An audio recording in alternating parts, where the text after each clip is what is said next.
Hi guys, welcome back to my channel. It's Yvonne from Ginger Chick Rehab. I'm so glad to have you back today. And if you're new here and visiting my channel for the first time, welcome. I do lots of DIYs, trash to treasure, furniture flips with my husband Chris, and thrifting adventures to fit into the farmhouse decor. So today's video is my thrifting adventures haul makeover. So when I'm out doing my thrifting adventures, I am looking for items.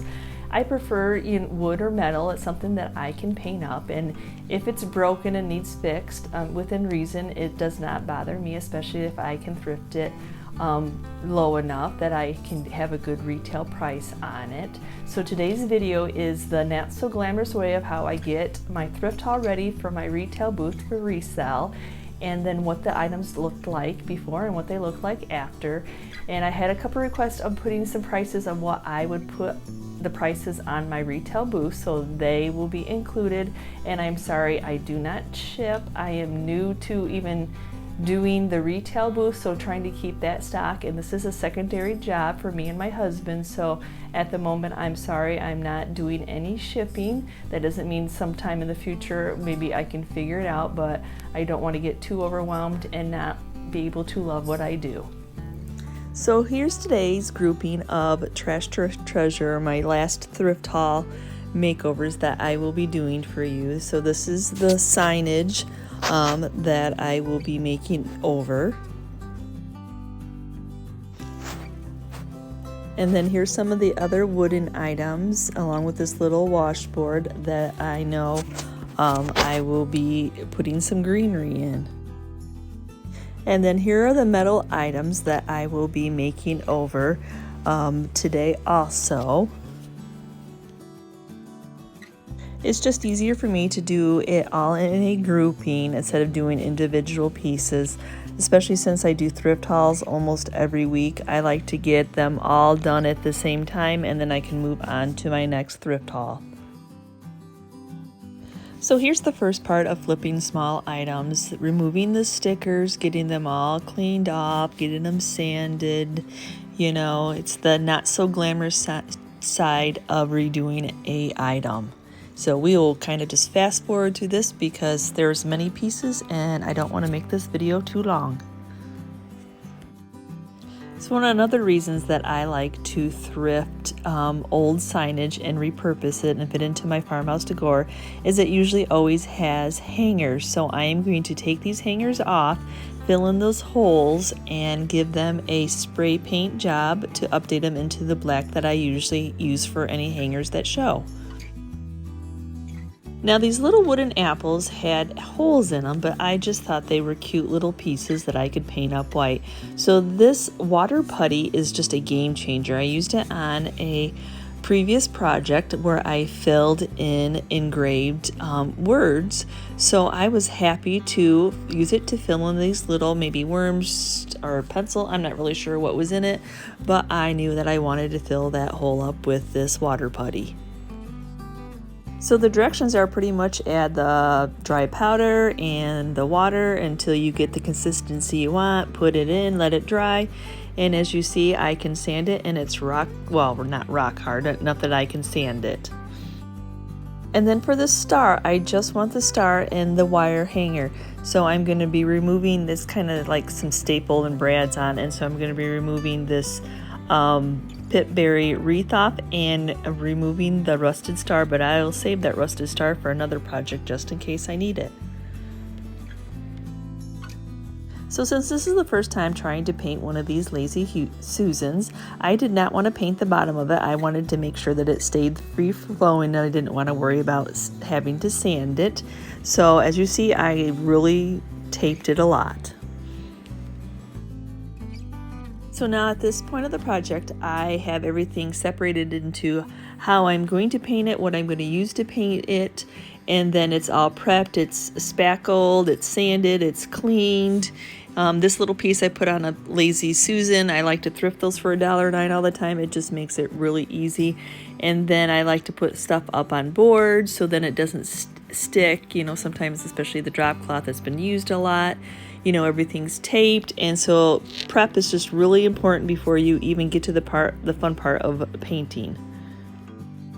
So now I'm going to be using my Rust-Oleum paint and primer flat black to spray my metal items, including the little apples, just because they're so smooth that sometimes the brush would make brush marks and get clumpy on it. I didn't want to chance that. And these are one of those items that, especially if you're spray painting, and we all know about masks right now, that I do wear a mask and I do have a fan going. I do have my garage doors open. Ventilation is very important when you are doing spray paint. I just wanted to remind people of that. And now all the rest of the wooden items will be getting a undercoat of black. And then some of them, that will be their final coats. So now after 2 coats of black, some of the items are completed, and I will pull those out to the side, and what is left will be getting white. So for the metal pieces that are going to stay black, I like to seal them in with some polyacrylic. So before moving on to painting items white, I am going to take the black items and I am going to sand them. That way I can get them finishing up while the white paint is drying on the other item. And even for these boards that I'm making into signs, I always distress my signs first, because if I distressed them this aggressively when I had words on it, it would take all the words off. So now it's on to spray painting the metal items, and I'm using Rust-Oleum's paint and primer in one in flat white. So for the rest of the items, I'm going to be using the Kills paint and primer in one in the flat white, and I will be giving them 2, 3, 4 coats, just whatever it takes to cover them. And I will finish up the metal items with a couple of coats of this paint. Also, I just like it is a different white than the spray paint, and I like the way that this one sands. I don't really like how the Rust-Oleum sands, so I choose to add a couple of coats of this. Now I'm on to sanding for distressing on all the pieces, and then giving them a nice smooth sanding all over, just to make sure that the item is nice and smooth. Sealing the paint and protect the paint. I finish all the products that I'm not putting a stencil on up with the Varathane finishing wax. So part of my original haul, I had this glass cloche, and it had this rubber at the bottom, and I really liked the green tint to this glass, so I thought I would just hot glue some jute around the bottom of it, just to give it a little bit more of the farmhouse look and cover up that rubber seal. And then I also had this little jar that had some primitive ribbon on it, and I was going to do the same thing. I'm just going to add some jute around it, and I am spray painting the little lid that goes on it, so I was just updating it to fit into my farmhouse decor. So for my signs, I'm just going to use some of my design studio on my silhouette cameo, and I'm going to use that little market pig. And then I'm also going to use the grocery, and I'm going to keep both of those just the way that they are. And then this welcome to the pantry is also in the store, design store, so I will be keeping this one the same. And then I'm going to use this coffee, but I'm going to get rid of all the time and then add bar in a different font. And then I'll need to highlight it and group it together so I can size it to the size I need for my sign. So I had seen this Chicks In on Instagram that inspired me to make my next sign. So I wanted the chicken and the greenery on there, so I was going to delete what I didn't want, and I was going to end up keeping those little stars. So this was a design that was on my store also, so I'm just keeping what I want and getting rid of what I don't want. So then I need to resize my little chicken, and then I need to flip her the direction that I would like her to go. And so I do that, all by right clicking, and well, she got upside down for a second, but I'll get it right away. And then I'm just going to use that same font from earlier and just type in Chicks In, and then get it all grouped together and size it and move the stars where I want them to be, and then group it all together so I can cut it. So out of my Silhouette Studio also, I'm going to be using this Home Sweet Home from one of the signs. So for my last sign, I created this bed and breakfast. You make both, and you can tell that I used those swirlies from the previous image, and then I got rid of everything that I didn't want by deleting it. And then I'm going to show you just a little quick version of how you do the circle, and then you can type in some letters and make it follow the circle. And then you have to go, after you get them on the circle, then you have to group it so you can delete that circle and you have the space that you want. I know this video is going to end up running long because there's a lot of flips in this thrift haul, so this is my quick version. So then I'm just going to show you the bed and breakfast, how I use the contact paper, the Duck brand, and use that as my transfer tape to transfer this permanent vinyl onto my piece of wood that I'm going to be making the sign out of. I will say it is a wee bit challenging since the vinyl is black and the paint is black. So I guess maybe if I'm going to do a lot of these, I might want to order some white vinyl, because contact paper, the clear that I use, would have the same effect of really, so you can't really see where the letters are. I can barely see them, so I really have to work to make sure that my image is even and placed properly. Then when I feel like my image is properly placed, I rub it with my credit card, my gift card anyway, and then remove the contact paper. I prefer to use the permanent vinyl on pre-sanded boards because it just adheres a little bit better. I do clean the boards off so you don't have that sanding, and then make sure that it's good and sticked, and so you don't have any bleed under the vinyl.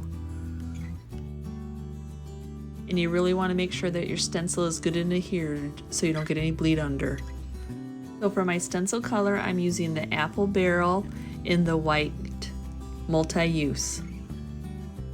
So I'm just using a makeup sponge for the applicator that I get at the Dollar Tree, and I'm just doing that where it's a dry sponge kind of, where you put a little bit of paint on and then you take a little bit off so it's not just sopping with paint, so you don't push it underneath the stencil, and then just like a blotting technique. So I did that to all of the signs, the same white, the same technique, and so now it's on to my next step. So I want to give these signs an age look, so I'm using the Waverly Antiquing Wax. I really love this. This is just a multi-use for me. And what I'm going to do is go over the entire piece. One is going to seal my paint in, and the next it's going to antique that white and make it not look so like a brand new sign. And for the white fluted tray, I just used a design from this studio.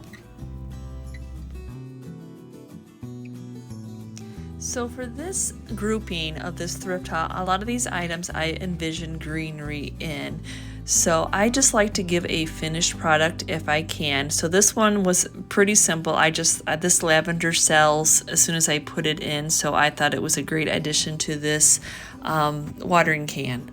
So then for this little tin, I just love the design and the handles on this. I'm just going to cut up some of the floral foam that you get at the Dollar General or Dollar Tree, or I thrifted it as much as I can, but this round I had to buy some, so I just am cutting it to size, and then I use that dried grassy stuff to cover it up that you also get at the Dollar Tree.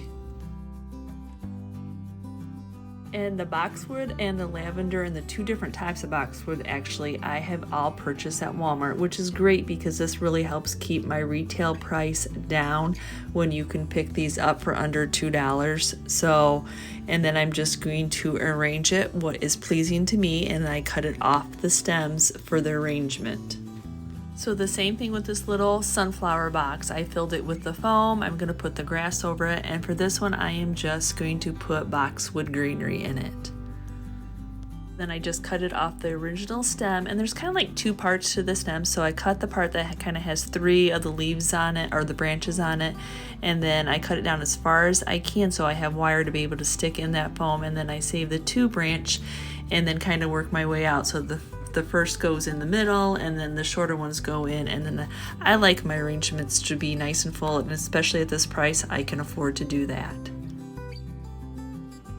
So for these little, they probably were supposed to be for your mail, but I see them out all the time and I can actually thrift them for $1 for. I thought I'm going to try to make some greenery. So I hung some wire on the back of this one, and then I'm just taking those thin cuts of what didn't fit, and then the same thing, filled it in with the grass, the foam, and then I'm going to cut off the lavender on this and just stock this full lavender.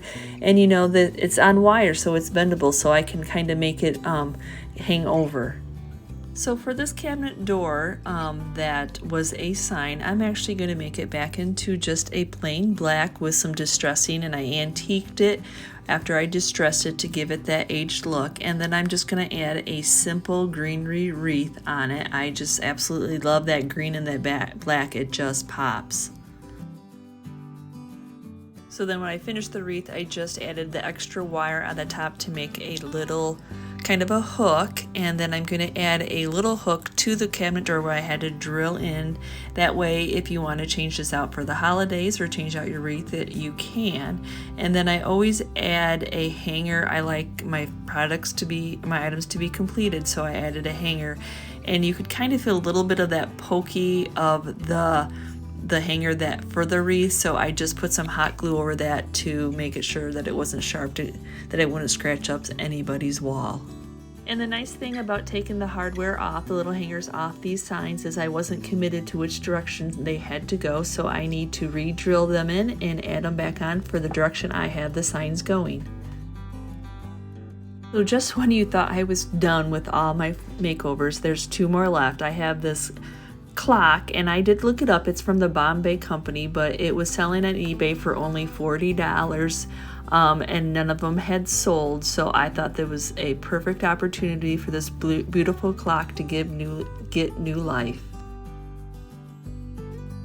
So if you're new to my channel, or you always have watched my channel, you know we remove every piece of hardware if it is possible. I just think it just doesn't goop up the paint as much, so that's what I'm doing right now, is trying to see what all these pieces of metal that I can remove off this clock. And then for this piece, I knew I was going to be spray painting it to give it that black look. I was not going to paint this piece white. So I needed to tape off all the glass that I could, and then inside the inside the clock is some beautiful velvet, and I'm going to be taping that off because spray paint is kind of like water. Any little crack, it will get through that. So I'm using my Rust-Oleum, the flat black paint and primer, to spray this piece, and I will have to flip it upside down, and right side up, and make sure that it's all covered. And then to seal this piece in, I'm going to give it a couple coats of the polyacrylic. I know people say that their black paint doesn't act like chalk paint, but it always does when I use it, so I like to seal them in before I sand it. And the thing I love about pieces like this, just like the furniture items that we do, those sharp edges, just those square edges, once you distress them, they just give the piece a whole different look. So for my final piece is this little greenhouse. And when I thrifted it, I thought I was going to be able to remove the glass and spray paint it because as you see, there's some rust on it. But I was unable to do that, so I really had to give this some thought. And then I thought I'm just going to clean it up, and I'm going to use the paint and primer and hope that it covers the rust, and it might seep through, but I guess that gives it the aged look. And that I will just distress it so it fits into my white booth, and it's some of the green and some of the black, and it'll just give it new look. And then I did seal off the paint on this also with the Varathane, just because I was a little iffy on how the paint was going to stick without being a sprayed paint that sticks better to metal. So here's the finished products. Here's that sign that was a cabinet door that I made back into a cabinet door and added that greenery wreath, and those 2 simple candlesticks. And that tin with that greenery and lavender in it, I just love all that detail. And where you like, oh my gosh, please don't paint that clock, but I absolutely love the clock as it's distressed in that black. And that lavender, there's just something about that lavender that pops in those little tins. And I like that gather on that fluted little tray. You could use it as a tray or you could use it as a wall hanging, and that cute, simple, just that bowl given new life. And that watering pitcher, even though it was the new age galvanized, so there was nothing wrong with giving it a paint job. And I just love this little plate holder, and just holding a few of my little ironstone plates that I don't actually use, just for decor. And that simple copper washboard with the greenery, I just absolutely love how that distressed, and just giving that rose, those little pip star, taking that off just gave that little star new life too. And I know I could have left this greenhouse alone and not put anything in it, but I just had these terracotta pots that had been laying around, and I just absolutely love that lavender, and why I can still get it, I'm just going to use it, and I just love how this all pops together. And there's just something about those simple little boxes and those simple little words, how I just absolutely love when I paint them black and just shows off that wording. And I'm not sure about the Lazy Susan, but I love it in white, and I love how that little painted fruit just, it's just a nice added little decor piece. And I absolutely love giving these crosses new life. I have a couple of my own, and I absolutely love them. And what I think this is a great idea for these little envelope mail holders. I love that I can put a hanger on it, and it's just a new decor piece. And then here we go with those cute little boxes, how that black just makes that wording pop, and I just love that little pig. I actually used something similar on a stool a little bit ago, but I just love that pig. And it's hard to believe the sign had apples all around it, but I love that it had a wire hang to it, and I love that it said, I love the chicks in. I think that's another word for your she shed, so I think it is perfect, and I love just updating that little primitive jar. And I love how that simple coffee bar sign just turned out, and that it just coordinates with the brown around it on the edging, and that cloche dome. I just love adding that jute. There's something about adding jute to a piece, and then just painting that simple white bowl. It just gave it new life, and just will fit into anybody's decor now. And I have to say, one of my best sellers are these grocery signs. So I was happy to make one of these thrifted signs into this wording. And I don't even know if you realize how big this tin is, and how beautiful that lavender just pops with that black and that white. I absolutely love it. And I love the simplicity. I mean, it doesn't seem simple, but welcome to the pantry with that cute little pig and the little egg for the O, and this greenery tin. Like I said, that jute. There's just something about adding that jute that just brings it up a notch. And I know I probably made somebody sad covering up these wine bottles, these painted by somebody's, but I absolutely love the detailing on these vintage pieces of wood, and I like the sayings. And I absolutely love to thrift these tins. I know people, I find them all the time, and I love to put greenery in, and there's that simple jute twine again. So I thank you so much for watching today's video, and I hope that you stay to the end to see the reveals of how these items turned out. And again, I thank you so much for watching today's video, and I thank you if you're part of my YouTube family that has helped me grow over 5,000 subscribers. I so totally appreciate your love and support. And if you're new to my channel and you'd like to consider subscribing, just hit that subscribe button. Again, thank you so much for watching, and don't forget to give me a quick comment of what your favorite makeover, what your favorite item was in today's video. Thank you so much.